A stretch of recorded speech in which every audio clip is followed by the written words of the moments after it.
Oi, companheiros, sejam todos muito bem-vindos a mais um vídeo aqui do canal. Eu peço a você que não é inscrito aqui no canal, se inscreva, ative o sino das notificações, porque assim você não vai perder nada do nosso conteúdo e vai continuar se informando a respeito do verdadeiro integralismo de Plínio Salgado. E eu gostaria de pedir para você que vai nos acompanhar nesse estudo, se você não viu o nosso último vídeo, né, que foi a conversa aqui que eu tive com o companheiro Sérgio de Vasconcelos, eu recomendo grandemente que você procure o vídeo último, né, e assista o conteúdo. Porque hoje eu fiquei com uma pulga atrás da orelha depois do último vídeo, né? Porque veja, já é o segundo vídeo que eu faço que eu falo a respeito do olhar da quarta posição, né? E sempre digo sobre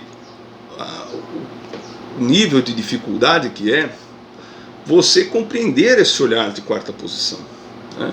Eu falei disso na minha palestra sobre os falsificadores do integralismo. Nós discutimos então a quarta posição a última vez com o companheiro Sérgio Vasconcelos, e agora eu trago para vocês um excelente texto que vocês podem encontrar no volume 8 da Enciclopédia do Integralismo, né, que é do nosso companheiro Genésio Pereira Filho, né? E nesse texto que nós vamos estudar hoje, ele fala exatamente sobre esse olhar de quarta posição. E por isso eu gostaria de ler esse texto e estudá-lo junto com vocês. Vocês vão ver um texto curto, mas profundo, né?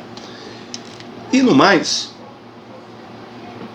eu tenho certeza que muita gente tem o olhar de quarta posição. A grande maioria das pessoas tem, na verdade, né? A grande maioria, como vocês poderão ver, eu vou exemplificar aqui. O problema é que, como eu disse recentemente no curso para as lideranças de núcleo, às vezes você descrever um movimento acaba sendo mais difícil do que, mais complexo do que realizá-lo, né? Se você vai descrever o movimento do braço, por exemplo, apanhando ali o copo de café, isso é mais difícil do que realizar o movimento, né? Então, às vezes eu vejo uma característica interessante, que é a dificuldade de externalizar por palavras escritas o que é este olhar de quarta posição, quando na verdade quase todas as pessoas, como eu disse, o têm, elas já estão na quarta posição. Então nos sobra um certo repertório de palavras cujo objetivo é tentar trazer para a nossa percepção racional o nosso olhar de quarta posição, não é? Ou seja, nós temos limites, a palavra humana tem limites, né? Porque Cristo falava em parábolas? Ora, porque ele quer apanhar ali, pensar uma coisa que não tem uma palavra muito certa para definir o que é o ser de uma coisa. Vocês compreendem? Então você precisa de palavras para tentar alçar ali uma verdade, né? Então vamos lá. Apesar da complexidade, a gente faz uso então de um repertório meio filosófico, né? Porque ele nos permite alçar um pouco a consciência dessa nossa visão. O que é a consciência dessa nossa visão? A grande maior parte das pessoas é de quarta posição, isso eu não tenho a menor dúvida. O problema é ele conseguir entender conscientemente que ele é de quarta posição. É ele refletir e dizer, bom, eu estou aqui, né? Por que isso é importante? Ora, porque eu conheço muitas pessoas de quarta posição que falam, não, eu tenho essa visão, que nós vamos ver aqui, mas eu sou liberal. Não, não é não. Você só não sabe o que é que deriva necessariamente daquilo que você acredita. Simples assim. E por isso você acha que o liberalismo te, abre aspas, representa, fecha aspas. Você pode dizer, eu sou de quarta posição, pelo que você leu aí do senhor Genésio, companheiro Genésio, mas eu não gosto de política, então eu não preciso ter essa consciência. Precisa sim. Porque entender de política, dentro da como você vai viver ali a sua vida sociopolítica, não é uma questão de gosto. Não é questão de gosto.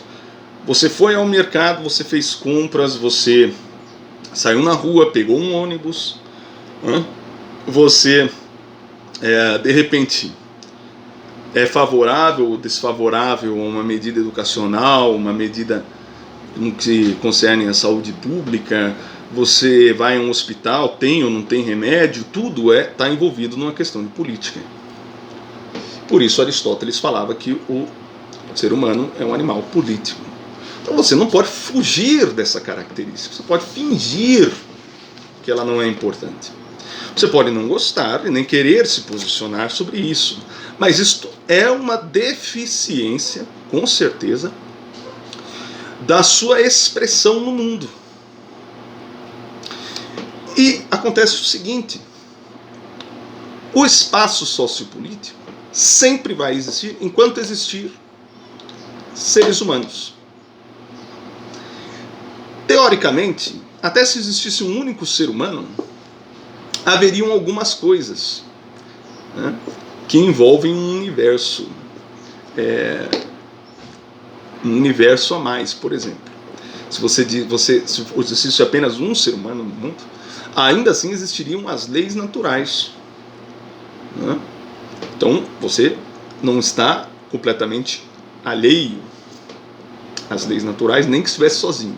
Se existe alteridade, uma outra razão, haverá em alguma instância um vivenciar da política. Então, esta capacidade política que já está na pessoa, na nossa, digamos, configuração, no nosso software, se é possível dizer assim, ela já estará no homem, mesmo que ele esteja isolado numa ilha deserta. Ele pode não usar a plena potencialidade disso, mas ele tem essa capacidade. Dentro de uma sociedade, então, como nós estamos inseridos, não resta a menor sombra de dúvida da importância disso. Tudo que a política nos cerca, nos circunda e nos obriga, querendo ou não. Porque é um espaço. Se você não quiser ocupar esse espaço, outro ocupará. O fato é que, se você não tiver consciência da sua posição política, isto é, você é de quarta posição, você tem um olhar de quarta posição sobre o mundo, mas às vezes você não tem a consciência desse olhar. E às vezes você tem essa consciência, mas não percebe que existe um movimento que o representa dentro da sociedade, que no caso é o integralismo. Então, se você não tem esse olhar, você não tem representatividade, você está se isolando. Você encontra outros grupos que, porque também têm olhar de quarta posição, rumam a sociedade aqui e acolá. Por exemplo, o grupo pró-vida. Olha, o grupo pró-vida, que defende a vida em virtude do conhecimento que tem da lei eterna e da lei natural, em uma certa medida, dentro da sociedade, eles estão realizando um projeto por conta do seu olhar de quarta posição. Só que isto é uma parte, e o integralismo é um todo, isto é a subordinação social, a totalidade dos fenômenos, o que inclui o universo espiritual. Daí que nós podemos dizer que, se você não se reconhece na quarta posição conscientemente e não ingressa no integralismo para viver sua vida sociopolítica, você é alguém que provavelmente está se mutilando no que concerne a sua plena expansão no mundo. Bom, então, feitas essas pequenas observações, vamos ao texto. Vamos lá. É um texto curtinho e a gente vai parando para discuti-lo. Ser integralista não é fácil. O integralista aceita uma série de compromissos que não se rompem com desembaraço. E antes de mais nada, ser integralista significa, veja bem, significa tomar atitude, né? Tomar atitude, conhecendo a verdade da vida e crendo nela. Tem algo aqui que nós logo vamos parar para analisar, que é de fundamental importância. Fundamental importância. Que é tomar atitude. É tomar posição diante das crenças exatas em um momento histórico e através da dialética, pelos movimentos incessantes do dever ou devir. Muito bem, vou explicar.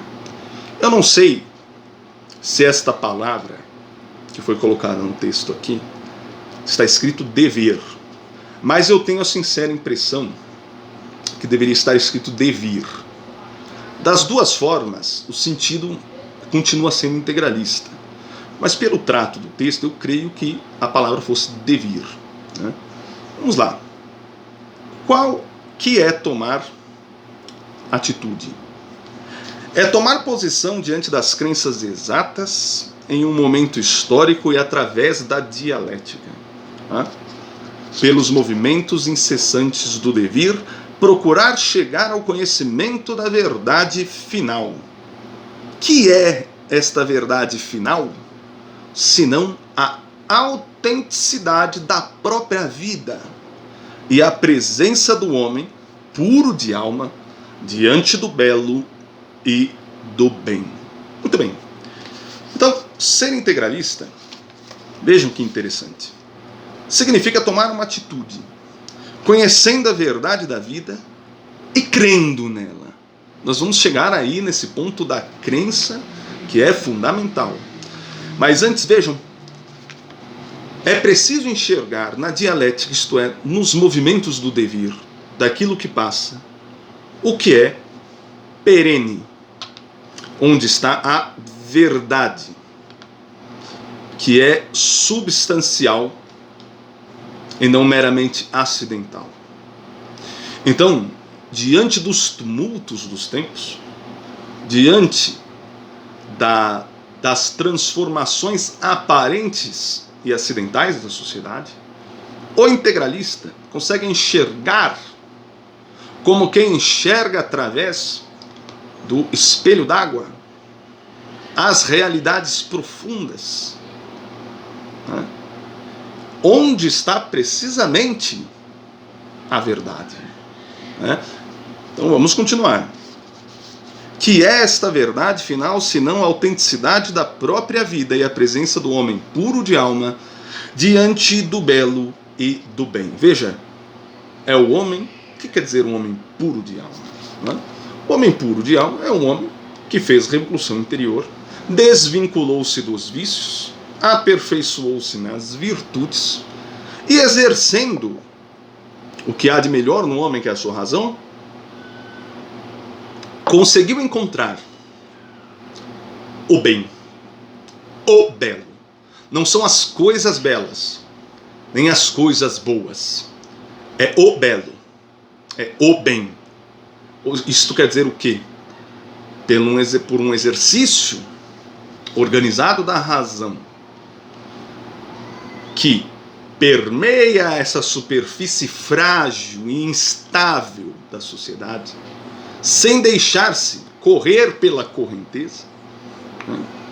O integralista consegue encontrar a essência das coisas. Isto não é nenhuma invenção da roda, né? Se você for parar para pensar, isto tem um amplo e profundo contato com a filosofia aristotélica atomista. Não há nenhuma novidade aqui. Portanto, há muitas pessoas que não se consideram integralistas, porque entendem que o integralismo é o pseudo-integralismo, o falso integralismo, e aquilo realmente não representa nada, né? Então ele fala, não, eu sou de quarta posição, mas se o integralismo é esta porcaria aqui, então eu não quero. Mas não é, né? Bom, vamos continuar. Domina todo o raciocínio a ideia de verdade. E esta ideia de verdade, como pode ser atingida? Através do pensamento. Logo, tomar atitude é pensar. Diante do mundo cheio de mistérios, de terrores, de incertezas, de ameaças, não é? Diante das almas angustiadas e dos corações desesperados, ante destinos rotos e esperanças desfeitas, que faz o homem? Pensa. Procura penetrar as profundezas sem fim da destinação humana, na tentativa de projetar-se além dos mistérios e do incognoscível. Veja, o homem faz um esforço na realização do seu pensamento, por onde encontrar o cerne da verdade, a estabilidade das coisas. E o homem pensante, o homem que reflete, ele vai destrinchando o aluvião das coisas passageiras, destruindo a aparência das coisas que meio que nos desvia o foco desta natureza perene da verdade. Só que existe, entre o que é sensível, efêmero, corriqueiro, acidental, e a essência da verdade, a verdade, o ser, existe um mistério. Um mistério que ele não pode ser vencido pela capacidade humana da razão. É aí que vem a luz vivificante da fé. E essa luz vivificante da fé permite ao homem transpor esta pequena barreira para acessar a verdade. É como o quadro lá de Michelangelo, em que os dedos de Adão e de Deus estão quase se tocando, estão perto, mas não se tocam. O que é que então fará o movimento que conseguirá chegar ao toque? Onde o homem perceberá e tocará a verdade. É o movimento da fé. A fé que vem em auxílio dos homens. Bata e a porta se abrirá. Quando Deus diz, quando pergunta-se o nome de Deus, ele fala, eu sou quem sou. Isso é muito importante quando você estuda o ser. Porque o ser é o que é. E por excelência, só Deus é ser de modo absoluto. Ele é causa de si mesmo. Nós não. Nós não somos causa de nós mesmos. Nós somos causados por outro. Criaturas. Bem, vamos continuar aqui. Vamos reler esse parágrafo, né? Domina todo o raciocínio a ideia de verdade. E esta ideia de verdade, como pode ser atingida? Através do pensamento. Logo, tomar atitude é pensar. Diante do mundo cheio de mistérios, de terrores, de incertezas, de ameaças, diante das almas angustiadas e dos corações desesperados, ante destinos rotos e esperanças desfeitas, que faz o homem? Pensa, procura penetrar as profundezas sem fim da destinação humana, na tentativa de projetar-se além dos mistérios e do incognoscível. Aí está o binômio capaz de criar o homem integral. Vejam que importante esta parte. Aí está o binômio capaz de criar o homem integral, aquele que dignifica a existência. Razão e crença. Razão e crença. Isto é uma das coisas mais importantes do olhar da quarta posição. Se você gosta do integralismo, mas você não tem fé, e você não consegue ter fé, porque existe o ateísmo real. Eu não digo que os comunistas sejam ateus reais, os ateus graças a Deus, mas, como diz o Salmo, né, o insensato diz em seu coração, Deus não existe. Então, existe o ateísmo de fato, que é muito mais presente no agnosticismo liberal do que no comunismo evidente, no comunismo dogmático. Agora, vejam, há uma relação aqui. Quem foi? Isso me lembra muito nas Confissões de Santo Agostinho. Logo nos primeiros livros, ele fala algo que precisamente é muito importante. Para você entender a verdade, ele diz que é preciso crer para entender, e não o contrário, entender para crer. Portanto, sem o lume da fé, sem a graça, sem uma vida de retidão para buscar chegar a Deus em primeiro lugar, as formulações integrais, a sociedade integralista será incompreensível se você quiser vê-la à luz somente do utilitarismo, por exemplo. Do utilitarismo materialista, isto é, ora, pode parecer muito mais fácil, para evitar a miséria e a pobreza, você criar um programa de eutanásia e de aborto para pessoas pobres. Isso, utilitariamente, é uma coisa que funciona, horas. Agora, se você não... Você jamais vai entender, então, por que o integralismo vai se opor terminantemente em qualquer condições a essas propostas. Você não vai conseguir entender por quê, mas é porque o homem tem esta finalidade elevada em Deus. E isto permeia todas as sentenças que o integralismo emite. Então é preciso que você primeiro creia para entender, e não queira entender para crer, porque senão você cometerá um erro. Como está escrito nas Sagradas Escrituras, bata e a porta se abrirá. Então primeiro você pede a Deus que Ele o ilumine. Reze, até mesmo sem vontade, pedindo que Deus venha em seu auxílio e eleve os seus pensamentos, eleve suas reflexões. Mesmo que você esteja fazendo da boca para fora, num primeiro momento, porque você não tem fé, se você acha que não tem fé, mas peça. Só este ato de pedir, ele é, de certa forma, ele vai ser recompensado por Deus, que não vai te desamparar.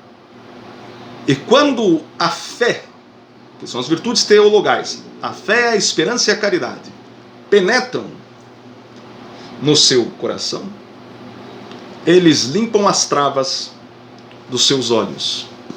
Então você começará a entender. Do contrário, você nunca, jamais fará a leitura correta do integralismo. Jamais. Porque você verá ele não na sua totalidade histórico-doutrinária. A e B, PRP, Frente Integralista Brasileira, doutrina do Sigma de antes de 32, depois de 32, até os dias de hoje. Você não compreenderá a profundidade dela, a coerência dela dentro da realidade, destas verdades que são profundas, verdades de águas profundas. Você continuará vendo a superfície do problema. E quando você vê a superfície do problema, muito provavelmente é porque ao olhar para o espelho d'água, você só enxerga o seu próprio rosto. Isto é, você está olhando para o integralismo, buscando a si mesmo. E o integralista é o soldado de Deus. E o soldado de Deus deve morrer para que Deus vá emergindo cada dia mais na vida dos homens. É um trabalho apostolar na sociedade. É um trabalho apostolar na sociedade. É um trabalho missionário na sociedade. Então o integralista deve desaparecer para que Deus apareça nas relações sociais dos homens. Para que germine isso. Então o vaidoso que vai ler um livro integralista e se debruça, ou ele quer encontrar a realidade e ele se debruça e ele só enxerga o próprio rosto, esse está perdido no egoísmo. Vamos lá. Aí está o binômio capaz de criar o homem integral, aquele que dignifica a existência, razão e crença, não podendo vislumbrar a verdade última pela fragilidade das ciências, que se esboroam ante o mistério insondável do infinito. O homem sente necessidade de crer, e crendo, plasma uma realidade para tudo, para as coisas que o cercam e para os universos que adivinha, afirma-se na realidade do próprio mundo, e caminha fortalecido pela pujança de sua presença animada de ideais. Vejam, isso é muito importante, né? Nós estamos aqui na Terra, no devir, e existe um limite do nosso conhecimento quando nós nos encontramos no limiar do que as ciências podem nos oferecer. E quando chegamos finalmente nesse momento, nós começamos a perceber que sem o auxílio da crença não existe conhecimento sobre nada. Nós vamos assumir uma postura cética diante da vida. Por exemplo, eu nunca estive no Japão. É coerente que eu creia no relato daqueles que falam para mim que o Japão existe porque estiveram lá. Se você for parar para pensar, é isso. Eu poderia falar, eu quero provas. A prova única definitiva para o materialista é ver com os próprios olhos. Se eu não for ao Japão um dia, eu nunca vou ter a prova definitiva de ver com os meus próprios olhos. Eu posso ser conspiracionista, mas este vídeo não é do Japão, deve ser de alguma outra região aqui mesmo do Brasil. Isso é uma montagem. Conspiracionismo. A prova definitiva para o materialista é basicamente o ver para crer. Claro que não é só. Existem as teorias, que os sentidos enganam, então a razão precisa dar aquele auxílio, etc. Enfim. Mas o fato é que quase todas as relações do homem que o mantiveram e que o fizeram prosperar, elas são fixadas na crença, na confiança, na confiabilidade. Conforme a solidariedade entre os homens e a confiabilidade entre os homens vai decaindo, porque a palavra vai perdendo o seu valor, vai ficando mais difícil de crer. Quando você vê pessoas que abusam da fé para promoverem seitas, né? Você vai ver essas igrejas que enganam pessoas, padres que não cumprem seu dever como sacerdócio, isso tudo vai destruindo a capacidade de perceber a importância da fé para a vida cotidiana das pessoas. Sem fé, o homem não se constrói. A cultura se constrói, se você for parar para pensar, cheia de elementos que são parte da crença, né? Que são crença, né? Agora, o fundamental é que essa crença maior, essa crença que é a crença em Deus, é a que permite que você afirme, porque senão você não pode afirmar nada. Então, a afirmação vem da fé. E vamos corrigir isto, a afirmação, ela precisa da fé para poder ser posta em prática, né?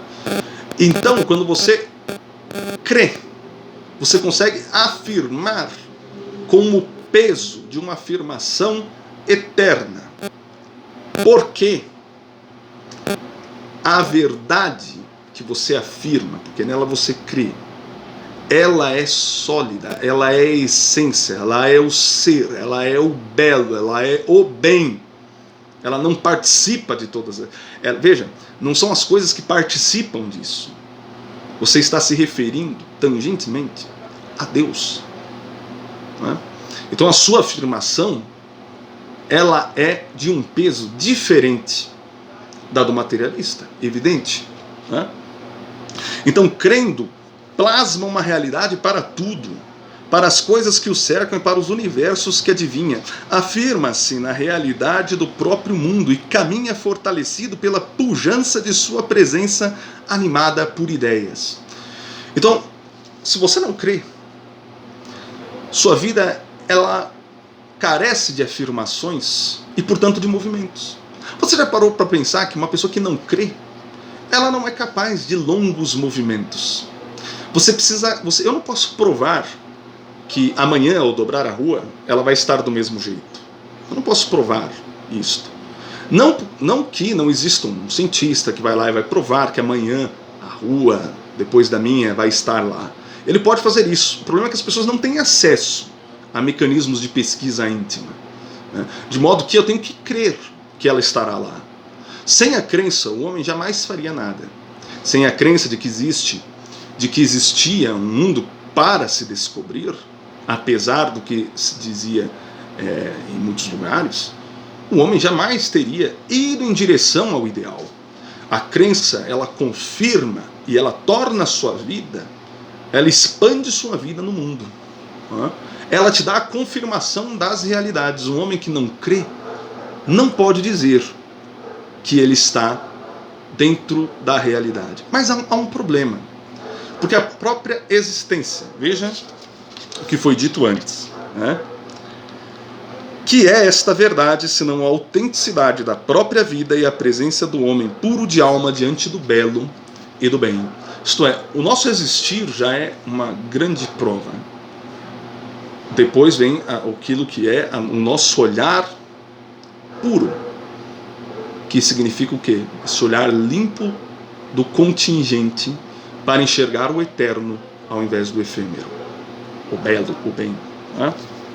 Não é possível, portanto, crer sem colocar na crença toda a força da alma e toda a identificação. O ideal que domina o homem tem que ser aceito integralmente, sem reservas, completamente, perfeita e absolutamente. A raiz da verdade é profunda e não admite superfícies. Vai ao âmago dos corações, enreda-se pelos escaninhos, domina, subjuga, consome, infiltra-se, penetra, impera, prevalece, prepondera. Não aceita limites. O ideal é ou deixa de ser tomado em meio termo. Quem crê, fala radicalmente ou não crê. Quem busca verdades parciais numa crença não conhece o pensamento exato, puro e último. Vou repetir. Quem crê, fala radicalmente ou não crê. Quem busca verdades parciais numa crença não conhece o pensamento exato, último e puro. Se você diz que crê em Deus, mas não está disposto a certos sacrifícios por ele, você teme a lei, você teme vamos dizer assim, a perseguição que o inimigo que não crê em Deus possa te fazer, você age com melindre, com covardia, mesmo afirmando sua crença, você não crê. Você não crê. Por que não? Por quê? Eu vou dar um exemplo aqui. Imaginem isto. Existe uma casa que tem 2 cômodos. Né? Esses 2 cômodos são separados por uma porta. É uma sala, uma antessala. Você está sentado na antessala. E entra um sujeito com um barril de ouro. Um baú cheio de ouro. Você olha aquilo e fala, meu Deus, um barril cheio de ouro. O cara entra, bota esse barril na antessala e sai. E diz o seguinte, olha, o último a sair dessa sala vai ficar com ouro. O último a sair é uma condição. O último que sair dessa sala fica com ouro, mas tem uma condição. Não podem abrir mais a porta para ver o ouro. Então o primeiro que fica ali, ele é irredutível. Ele não vai sair, meu amigo, porque ele viu o ouro. É o caso dos apóstolos. Mas começam a chegar outras pessoas. O apóstolo diz, não, ali tem ouro. Se você ficar, o apóstolo, o primeiro que viu diz, ali tem ouro. Se você ficar aqui, for um dos últimos a ir embora, ou o último, você fica com o ouro. O cara vai ficar, vendo a convicção daquele que está lá. Um outro vai vir, mas vai começar a se instaurar a perda da fé. De tempos em tempos, alguém pode ir lá e dar uma espiadinha no ouro para dizer, não, realmente tem ouro lá. E renovar a esperança de quem está naquela sala. Mas muitos, como nós sabemos, melindrosos de perderem sua vida ali à espera daquela recompensa, vão ir embora. Vão ser melindrosos. Não, mas não, cara aqui pra quê? Pô, chato pra caramba. Não dá. E vão ir embora e vão perder aquela fortuna. Afortunado aquele que então tem fé. Porque ouvindo o relato da verdade e crendo nela, ele vai ganhar a grande fortuna. Vamos lá.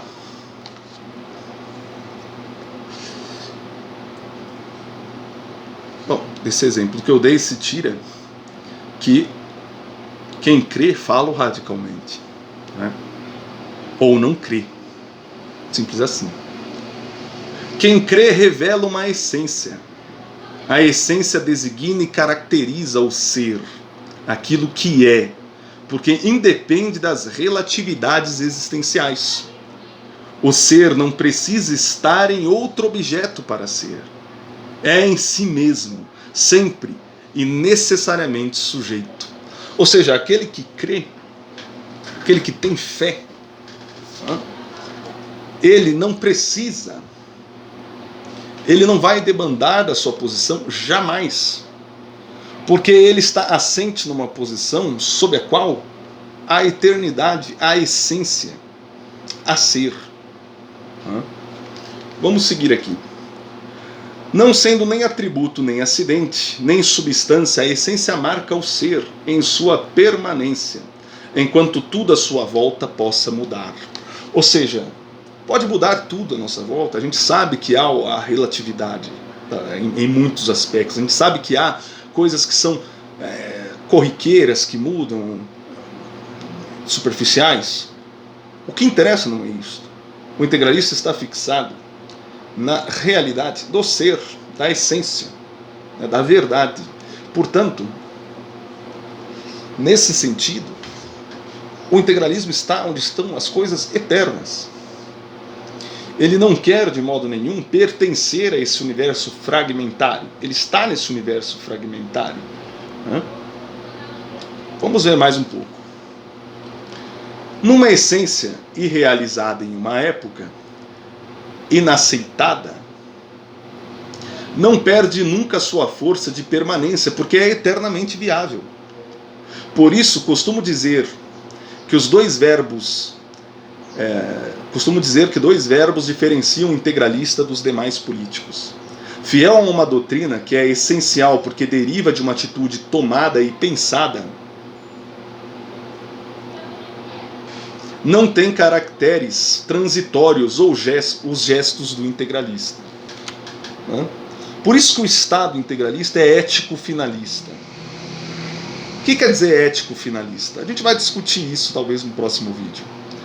Ora, existe uma finalidade do homem, uma finalidade superior, seu transcendental destino em Deus, para o qual ruma todas as pessoas humanas. Portanto, isto estabelece uma ética para o Estado. Portanto, o Estado tem uma ética porque é finalista. O homem não é um ser lançado como uma casca de laranja sem utilidade num universo. O homem tem uma finalidade. E por ter uma finalidade, o Estado tem que ter uma ética para cuidar disso. Porque todas as coisas que possuem finalidade, existe uma ética para com elas, um trato para com elas. Por que com o homem seria diferente? Vamos lá. Ser e estar são os verbos. O integralista afirma-se perenemente através de um movimento de ideias que a relatividade das existências jamais destruirá. Somos, veja que interessante, destacado está o somos. Somos um movimento e não estamos num movimento. Afirmamos a eternidade. O eterno supera o tempo, opõe-se mesmo ao tempo, cuja ideia constitui-lhe antinomia. O que é transitório tem começo e fim, vive no tempo e no espaço, submete-se ao devir, às contingências, à existência.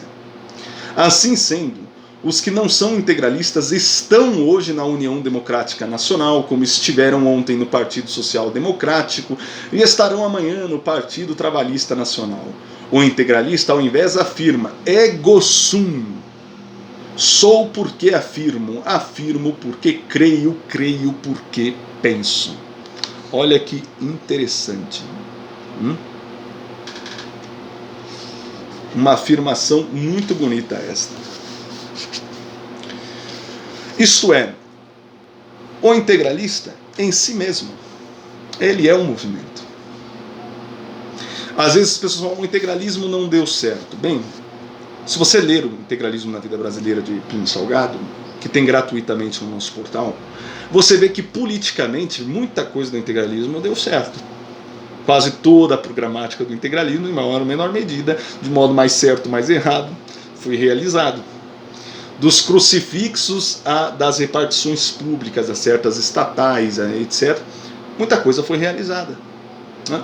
Agora, o próprio integralista, ele é a realização do movimento. O fato de nós estarmos aqui hoje discutindo isso é uma vitória, né? E vejam, se você disser que o integralismo acabou, foi um integralismo de tal a tal período, então este texto não serve para você. Você só vai ter esta visão se você não for de quarta posição. Porque na visão de quarta posição, o integralismo está se realizando continuamente. E não é que o integralismo está se realizando continuamente. É que a verdade é contínua. O integralista só reconhece-a e só se fixa nela. Vejam, porque senão parece que o nosso movimento tem pretensões demasiadas, né? Mas não, o integralismo ele é a consciência de onde nós, como pessoas humanas, nos fixamos em relação a Deus e em relação à sociedade. O integralismo compila isto, reconhece isso conscientemente, né? Nós podíamos chamar por outro nome, qualquer outro nome que se quisesse dar. Tem muita gente aí que é integralista nem sabe, porque é de quarta posição. As nossas bandeiras, o nosso uniforme, o nosso símbolo, você pode não gostar, mas não é isto que faz do integralismo o integralismo. Isso é uma parte bastante superficial dele, inclusive, né? O integralista não é um cabide de camisa verde. O integralista é o movimento. Nós podemos estar em várias partes da sociedade ao mesmo tempo, em vários movimentos da sociedade, e ao mesmo tempo nós estamos nesses movimentos, mas nós somos integralistas. O integralismo é maior do que isto, né? Bom, ou seja, o integralismo está muito acima das contingências porque ele está firmado na verdade última, né? Vamos lá. Se me perguntarem se sou de São Paulo, responderei que não. Estou em São Paulo como estive há tempos em Ribeirão Preto e outrora em Jaboticabal, em Mococa, em Silveiras. Mas sou de São Bento do Sapucaí, minha terra natal, cujas montanhas enchem minha alma de ideais e de fé. Os pinheirais da Mantiqueira são símbolo da minha nobreza e a vibração telúrica do meu ser tem raízes nas escarpas e nas grotas, nas encostas íngremes e nos abismos insoldáveis. Estou transitoriamente no asfalto. Existo em superfície, em paisagens de simplórios gramados, mas sou das montanhas de selvas indômitas habitadas por mistérios e reconquistadas pelas lendas. O integralista é marcado pela continuidade permanente do ser, que se revela na vida de ação permanente. Isto é, nós estamos no transitório. Nós estamos aqui no que é transitório. Todos nós estamos. A diferença é que você pode passar a vida crendo no transitório. E isto também é uma crença. Por isso que a gente chama um materialista de ateísmo dogmático. Porque ele diz que não existe Deus, mas ele crê nisto, uma posição de fé. Então você pode passar a vida crendo na matéria, idolatrando a matéria, estando na superfície. Mas o integralista não. Ele se reconhece na superfície, reconhece a importância dessa superfície transitória, mas ele se afirma na eternidade. Não é porque ele é integralista que ele se afirma na eternidade. É porque ele é pessoa humana que ele se afirma na eternidade e traduz isto para a sua vida sociopolítica participando do integralismo. O integralismo é muito menor do que a cosmovisão. Ele é o reconhecimento da cosmovisão. Estão entendendo? Vamos lá. O homem que crê, aceita e elege, aceitando e elegendo princípios, integra-se. Ou seja, quando você crê, você elege princípios. Ou seja, se há uma finalidade, há uma ética. O que é uma ética? Um conjunto de princípios, né? Integrando-se, torna-se responsável. E quando você se integra a esses princípios, veja, você não segue esses princípios como uma obrigação, você se integra a eles. Você impõe a disciplina, você faz a disciplina, você sente aquilo que alguns chamam de o espírito da lei. Não se trata apenas da lei como uma comodidade, né? Então você está integrado na natureza das coisas, né? Você se torna responsável. Já disse Julian Marias que a responsabilidade não é consecutiva ao ato humano, mas constitutiva dele mesmo. Sendo constitutiva, esta em sua natureza própria, aliás, sendo constitutiva, está em sua natureza própria. Não pode o homem, pois, titubear em sua vida, mas deve marcá-la pela decisão, sem o que não estará dando presença de si mesmo no mundo, de cadáveres que fantasmagoriam cenários e criam universos tenebrosos. De cansados está saturada a terra, de reotropismo negativo está dominada a humanidade. Olha, veja, existe uma parábola infantil muito interessante que eu trago aqui para vocês, com certeza vocês já ouviram ela, mas ela é importante para mostrar porque é que um homem que não se afirma é um homem perdido, literalmente. E a crença que traz o sentido da afirmação, porque traz o sentido da finalidade, a finalidade traz os princípios, e esta crença faz com que você se subordine, se responsabilize, viva os princípios. Dessa forma, olha que interessante. O homem perdido é um homem que não vive. Ele não internaliza absolutamente nada. Ele é um homem fluido, vamos dizer assim. Que é aquela velha história de havia um homem andando por cima do muro e ele olha para o lado e ele vê ali os demônios descansados, tranquilos, deitados. E do outro lado estão os anjos desesperados, chamando-o para que ele pule para o lado do muro correspondente ao dos anjos, chamando desesperadamente. Então ele pergunta para o anjo: por que vocês fazem tanto esforço para me chamar? Desculpe, começou uma chuva aqui, eu não vou parar de gravar por causa dela. Por que vocês fazem tanto esforço para me chamar, enquanto os demônios não fazem esforço nenhum? E aí os anjos dizem: é porque um muro já pertence ao demônio. Não convencido disso, vejam o nível do homem sem direção.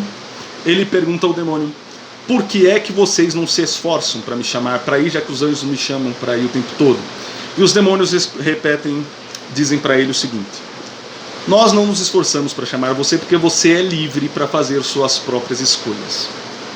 E então o homem, percebendo que o demônio é o pai da mentira, se precipita rapidamente para o lado do céu. Vejam o perigo da liberdade do homem, que pode escolher não fazer o bem, escolher não se submeter a uma responsabilidade, escolher pular fora do sentido da vida, da finalidade da pessoa humana, que é Deus. É um homem já condenado. A liberdade torna-nos, perigosamente livres. O livre-arbítrio é perigoso, porque nós temos liberdade para escolher o bem, não para fazer o mal. Vamos lá. A existência tem que ser marcada pela atividade constante, pelo trabalho dos audazes e dos decididos, daqueles que ferem o mundo com atitudes firmes e o agridem com sonhos insólitos. Desses é o futuro, porque eles é que fazem a beleza da vida e são eles que redimem o gênero humano. Para vocês, uma coisa que me faz lembrar esse trecho é quando diz as Sagradas Escrituras que o reino dos céus pertence aos violentos.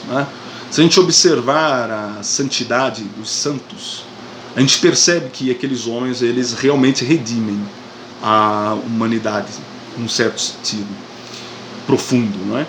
Se a gente pega os grandes homens cívicos também, você percebe que eles têm algo que ali redime a humanidade no valor que eles demonstram, não é? Por exemplo, quando dizem para mim: ora, os integralistas divinizam Plínio Salgado. Claro que não, lógico que não. A gente sabe que Plínio Salgado, nesse momento, aqui na Terra, ele é um monte de cinzas. Nós sabemos disso. Não temos a menor dúvida. Não colocamos Plínio Salgado onde ele não merece ou não queria estar, vamos dizer assim. Ele sabia que ele era um homem comum. O problema é que se ele era um homem comum que chegou a tal estatura moral, de realização, ele é um homem que redime a humanidade, porque mostra que o homem pode crescer a uma estatura moral imensa. Plínio Salgado não era nem santo, veja só. Então imagine que a santidade é algo depois da estatura moral de Plínio Salgado. Então nós temos muito que crescer. Por que não admirar essas pessoas que meio que redimem o gênero humano da sua condição de miséria pela elevada estatura que atingiram, não é verdade? Vamos lá. Precisamos de afirmações corajosas dos ideais abraçados, sonhar pela arte e realizar pela ação. Eis a vida bem vivida e bem sentida, a vida que, sendo um eterno presente, não pode abandonar a tradição, nem deixar de mirar o futuro. Aqui é uma questão importantíssima, né?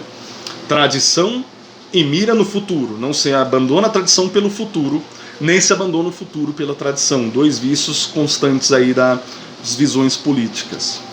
Nação que esquece o passado perde a própria memória. Nação que não vive o presente avilta-se na covardia. Nação que não vive o presente avilta-se na covardia, né, como eu já li de novo. Nação que não olha o futuro envenena-se pelos atos limitados do egoísmo. O homem integral, o homem eterno, este que se apoia na memória dos povos em sua história, realiza o presente com denodo e constrói para o futuro. Assim agindo, afirma a sua essência, lutando contra o tempo que nada perdoa. Disse o filósofo que tudo é destruído pelo tempo, a mulher, a flor, as construções, os impérios, as palavras, ai deles. O tempo fá-los inexoravelmente perecer. Nem mesmo os sonhos são perdoados, nem as obras de arte. Há, contudo, algo que resiste, o ideal. Com as obras de arte percebo o belo.